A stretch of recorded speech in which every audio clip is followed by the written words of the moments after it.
Buenas tardes. Buenas tardes. Pero es que yo lo que no... Buenas tardes. Buenas tardes, Lick. Buenas tardes.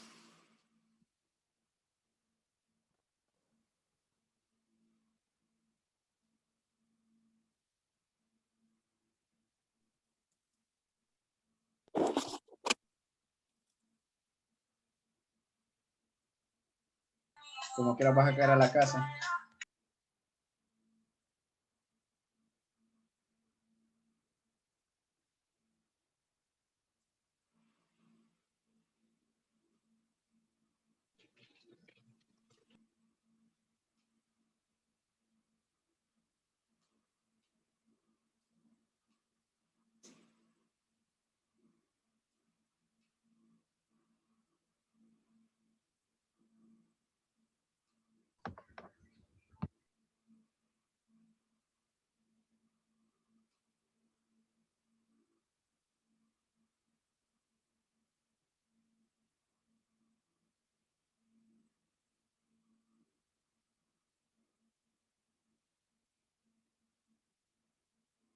Bueno, buenas tardes. Tengan todos, cada uno de ustedes, espero que se encuentren bien.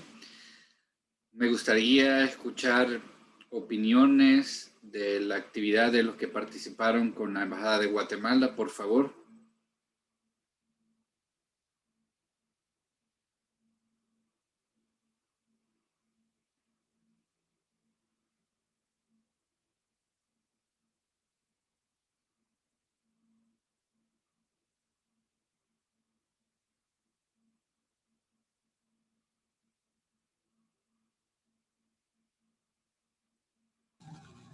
Buenas tardes, Lick.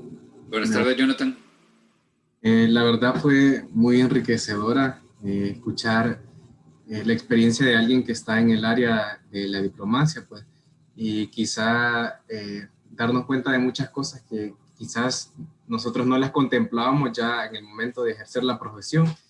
Y he mencionado varias cosas de buscar, tratar de buscar inversión, por así decirlo, para para nuestros países y también que nuestro país invierta en el país donde estamos representando, ¿verdad?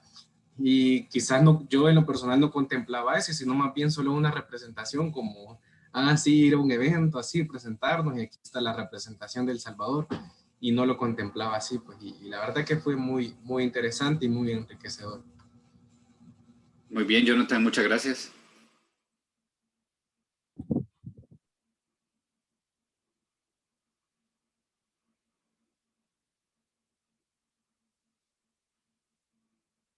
¿Alguien más?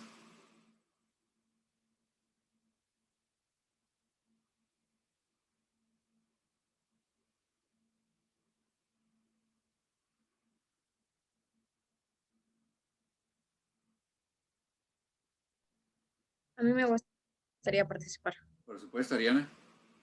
Pues en lo personal me pareció muy interesante y realmente no conocía todo lo que se debe de hacer para entrar a esto de la diplomacia comercial.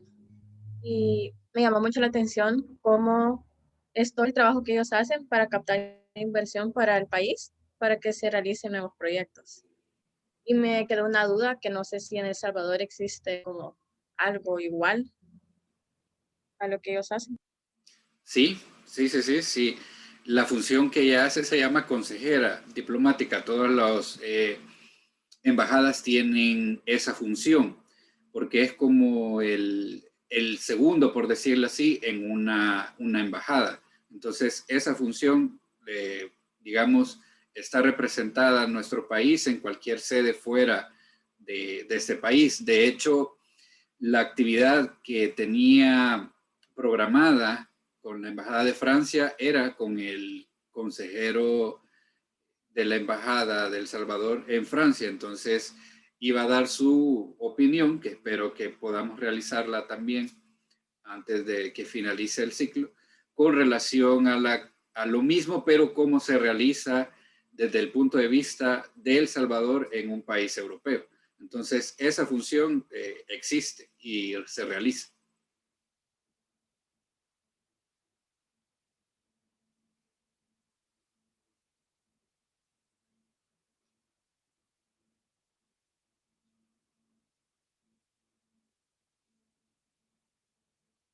Sí, a mí también me gustaría participar, licenciado. Por supuesto, Freddy.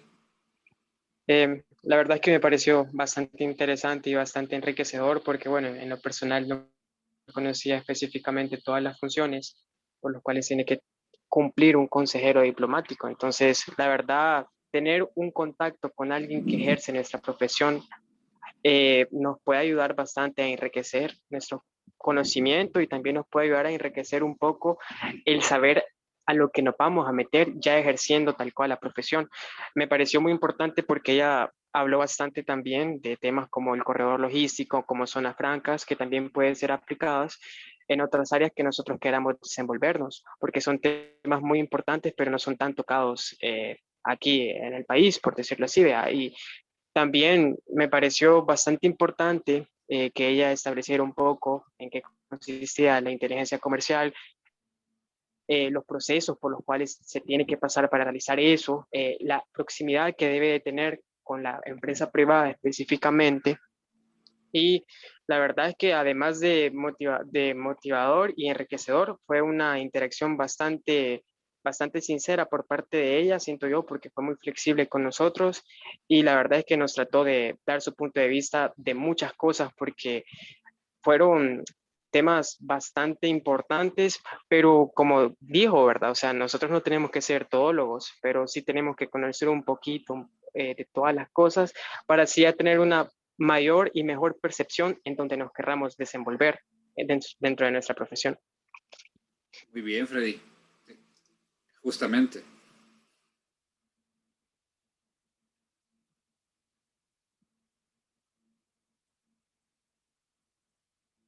Bueno, esa es mi idea justamente de que se realicen esas actividades y por eso las realizo yo específicamente porque es importante no solo para toda su carrera, sino para esta materia, porque ustedes prácticamente están entre séptimo, octavo ciclo, que ya es poco para que puedan terminar. Y sé que la gran incertidumbre de ustedes es a qué se van a dedicar después una vez que tengan el título, cómo buscar una oportunidad. Entonces, por eso es que yo realizo estas actividades, porque es importante que conozcan y que tengan de alguna forma una interacción con personas que se dedican a ello y sobre todo que son diplomáticos extranjeros. Espero que estoy haciendo todavía y tengo más contactos con embajadas que tienen el interés de aportarnos.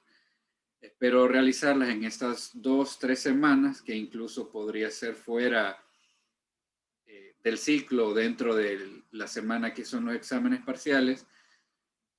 Lo único que les pido es que hagan el esfuerzo de participar cuando les programe una, porque el horario definitivamente no lo señalo yo, sino que la embajada de repente me puede decir, tenemos disponibilidad tal día, tal hora.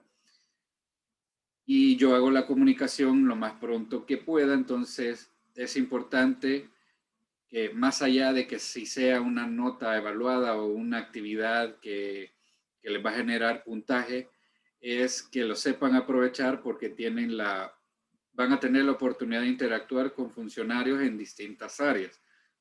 Como muy bien dijo Freddy, la maestra Manuela tiene experiencia en el área comercial.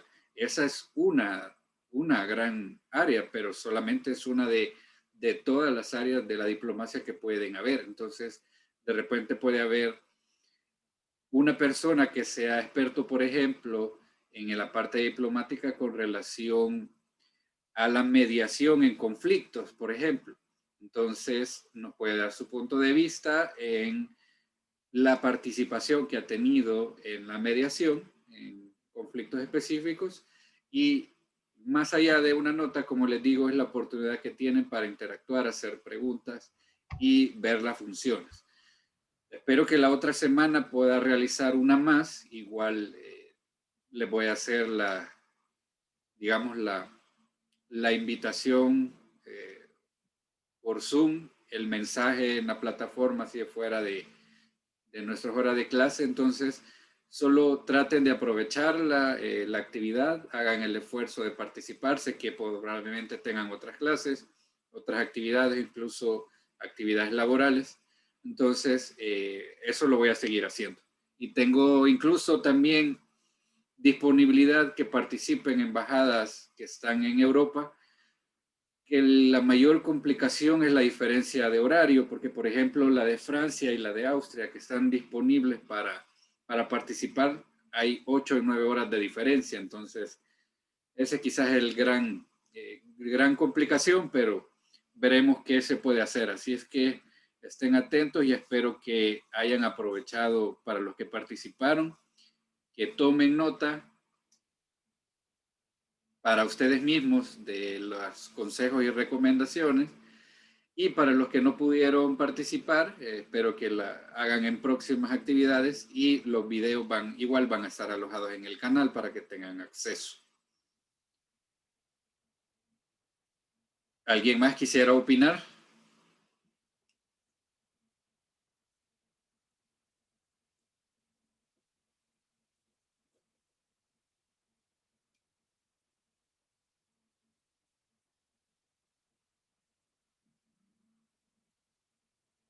Bueno, entonces atentos para próximas actividades y vamos a continuar con material les voy a compartir.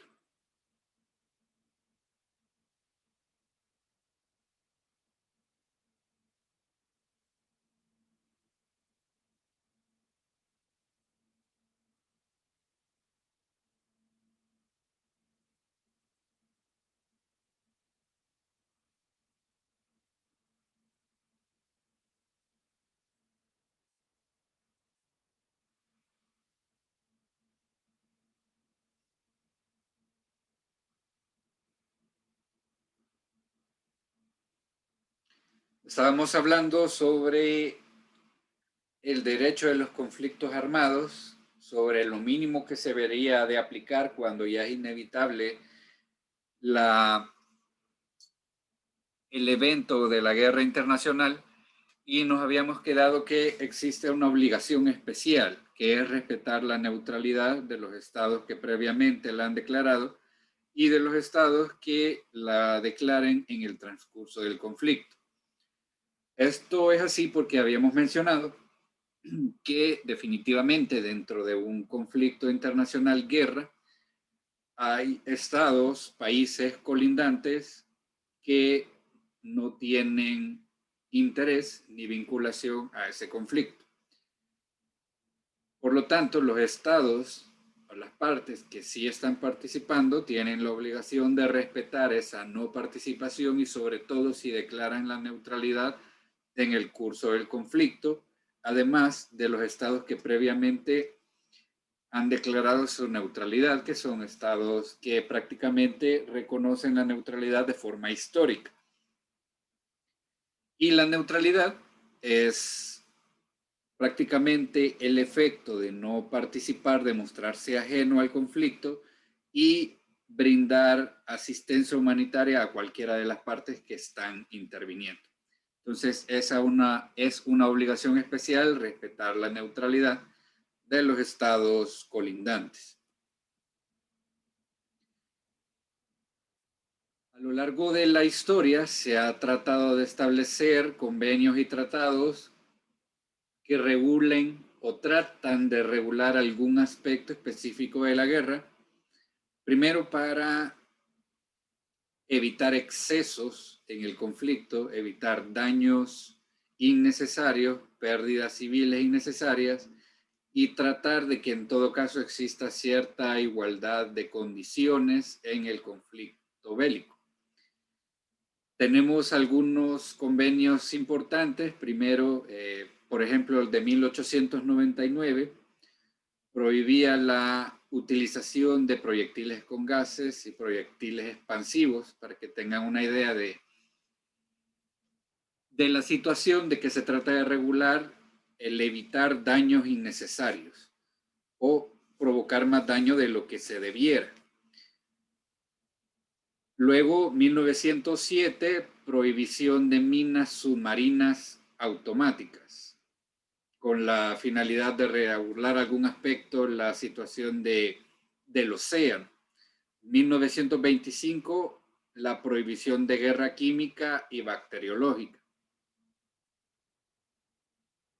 que es otro gran temor cuando ocurren conflictos de carácter internacional, el uso de elementos químicos o bacteriológicos en las guerras, pero está totalmente prohibido.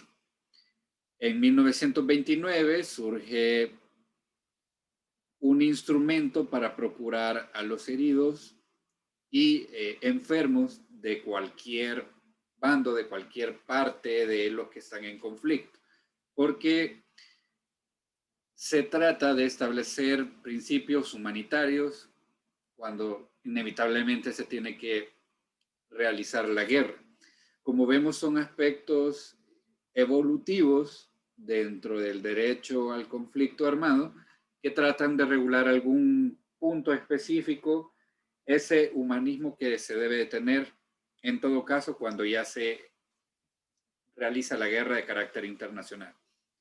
En 1936 se trata de establecer límites a las naves y este elemento fue utilizado en los juicios de Nuremberg después de la Segunda Guerra Mundial, ya que al parecer el Estado alemán violentó este protocolo, este instrumento, en cuanto a que había desproporción con relación a las guerras marinas y submarinas. En 1949 surge la protección de civiles en tiempo de guerra, que es justamente el convenio que surge después de la Segunda Guerra Mundial debido a lo que sabemos que ocurrió con el Holocausto y a la gran pérdida innecesaria de civiles, totalmente incuantificable, que era, por decirlo innecesario, totalmente despreciable.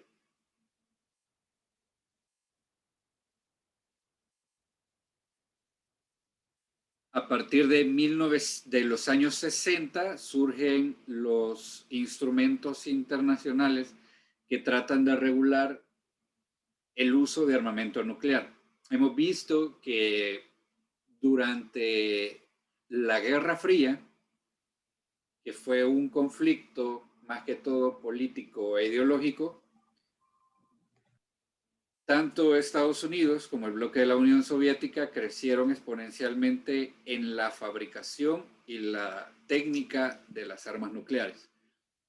Y eso provocó una gran tensión en cuanto a que se percibía que en algún momento iba a haber un evento de esta naturaleza. Afortunadamente nunca ocurrió. Y a partir de 1960 es que trata de regularse esta situación para efecto de bajar la tensión. Y en 1987 surge un tratado donde se prohibía el uso de fuerzas nucleares de rango intermedio. En esos dos instrumentos, el primero trata de regular la no proliferación, es decir, de que no se fabricara más armamento nuclear. Y en el 1989, de que no se fabricara ni utilizara por ningún motivo de rango intermedio, es decir, armas de corto alcance, pero nucleares. Esto, lamentablemente, ocurre una situación que en febrero del 2019, Estados Unidos anuncia el abandono de estos acuerdos por una supuesta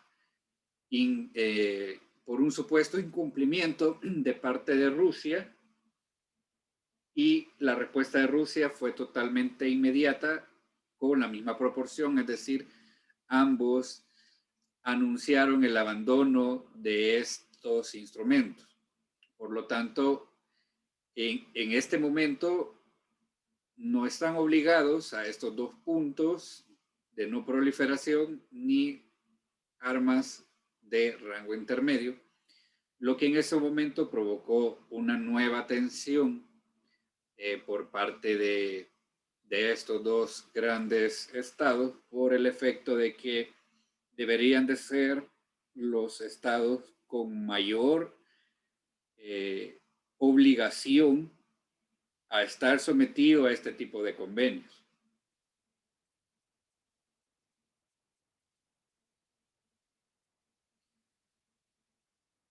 En 1972 surge la convención, además de armas biológicas y toxínicas, que esto fue incluso denunciado que aparentemente se utilizaron este tipo de armas en la Guerra del Golfo, que la Guerra del Golfo es el evento bélico, la guerra que provocó la invasión de Irak a Kuwait y aparentemente se utilizaron este tipo de armas en ese evento bélico.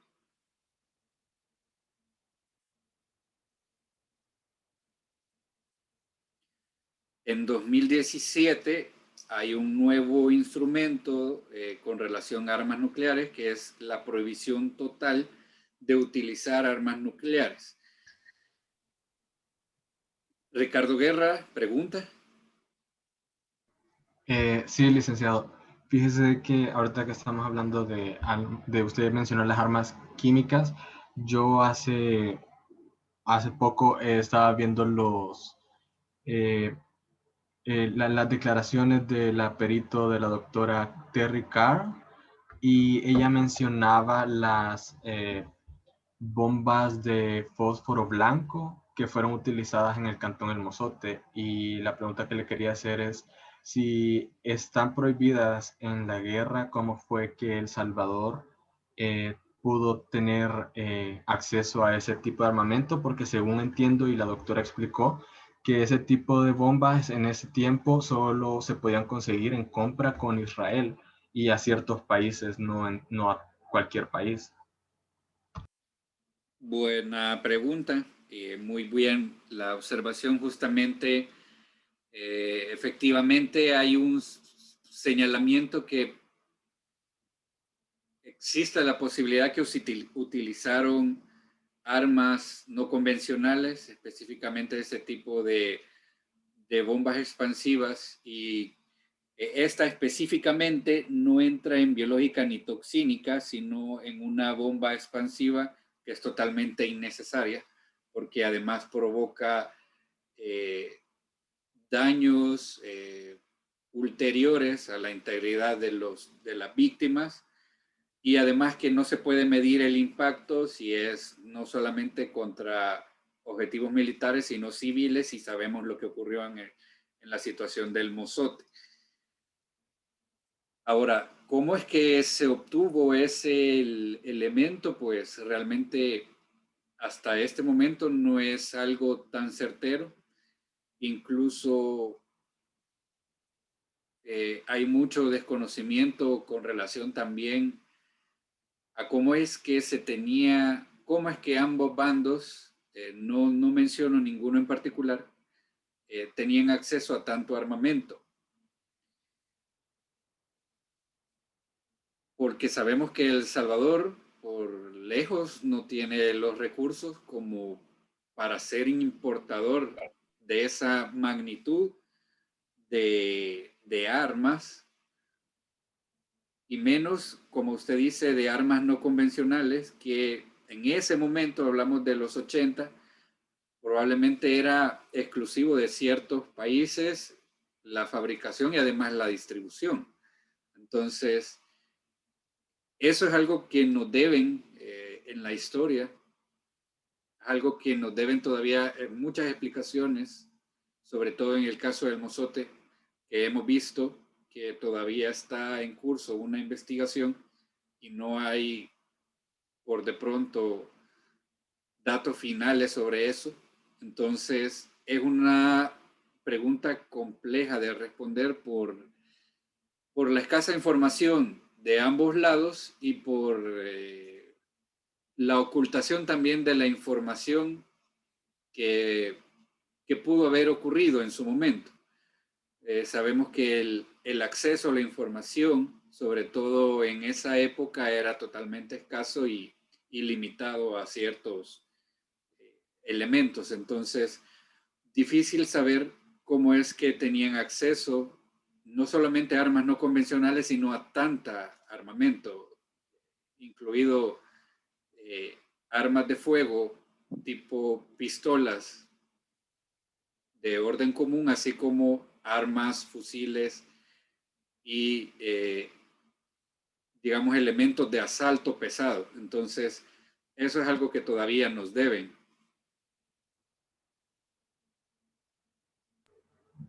Muchas gracias.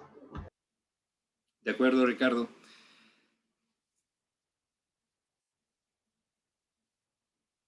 Y les mencionaba que en el 2017 surge un nuevo instrumento que trata de prohibir las armas nucleares.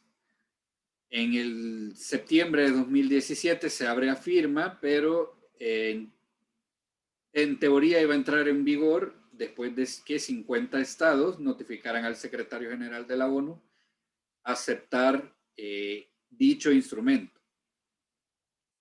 Por de pronto no ha entrado en vigor porque, como les he mencionado, hay dos grandes potencias que no tienen interés por de pronto en estar sometido a dicha prohibición y prácticamente, y en mi opinión personal, son los que más deberían de estar sometidos a ese conflicto, a esos instrumentos para evitar conflictos. Y creo que la comunidad internacional debería de estar de acuerdo en la misma sintonía, que son los dos que más deberían de estar obligados a ello.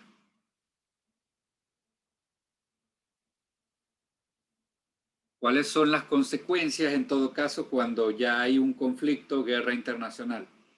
Primero, interrumpe toda relación pacífica entre los participantes en la guerra.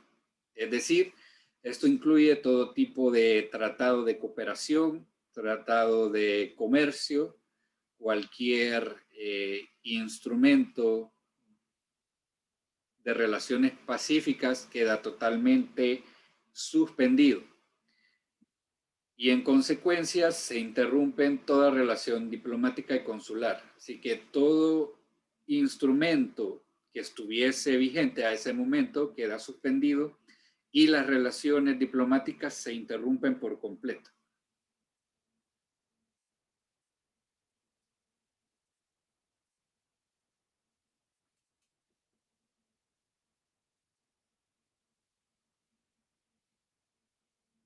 Ahora, ¿qué son las sanciones en el derecho de la guerra? Esto se refiere a que los estados que están participando en la guerra están obligados a castigar a sus participantes, a los sujetos, dentro de su autoridad, que sean responsables de actos desproporcionados, de actos ilícitos, de crímenes de lesa humanidad o de cualquier evento que no sea ético o humano dentro del conflicto bélico. De ahí que surge la responsabilidad para los estados de responder por estos actos ilícitos y desproporcionados. Es decir, el Estado primero está obligado en realizar el procedimiento sancionatorio correspondiente contra estas personas que realizan actos desproporcionados. Y además está en la obligación de responder por esos actos que cometen esas personas. Esa es la sanción que se aplica en el derecho de la guerra, que incluso, por ejemplo, el Estado alemán todavía hasta esta fecha se encuentra cumpliendo sanciones con relación a la Segunda Guerra Mundial. Creo que hay un estimado que en el 2025 aproximadamente parece que cumplirá esa sanción. Solo para que tengan una idea de cuánto tiempo puede durar la responsabilidad patrimonial.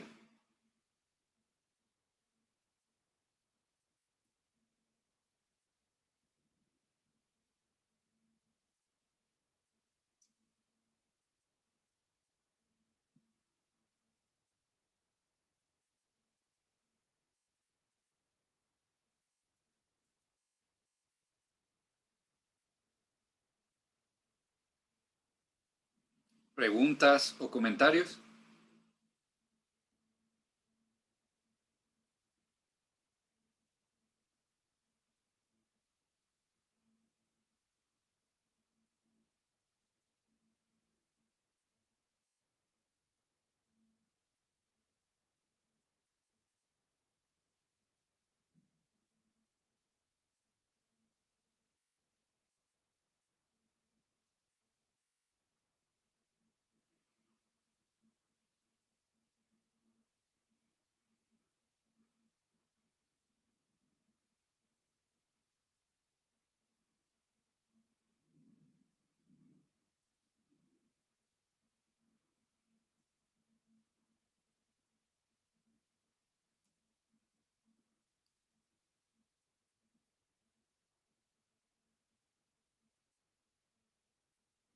Bueno, entonces nos quedaremos hasta acá con este material. Espero que la próxima semana hagamos otra actividad con otra sede diplomática. Igual les voy a dejar la fecha límite de entrega del trabajo número 3 para que lo tomen en consideración. Y primero Dios, nos veremos el día lunes. Ok, muchas gracias. Adiós, Gracias, Lee. licenciado. Gracias, Pase Lick. feliz fin de Buenas semana. noches. Bueno, descansen, sigan Buenas con noches. medidas de protección. Bendiciones a ustedes y a su familia. Gracias, Lee.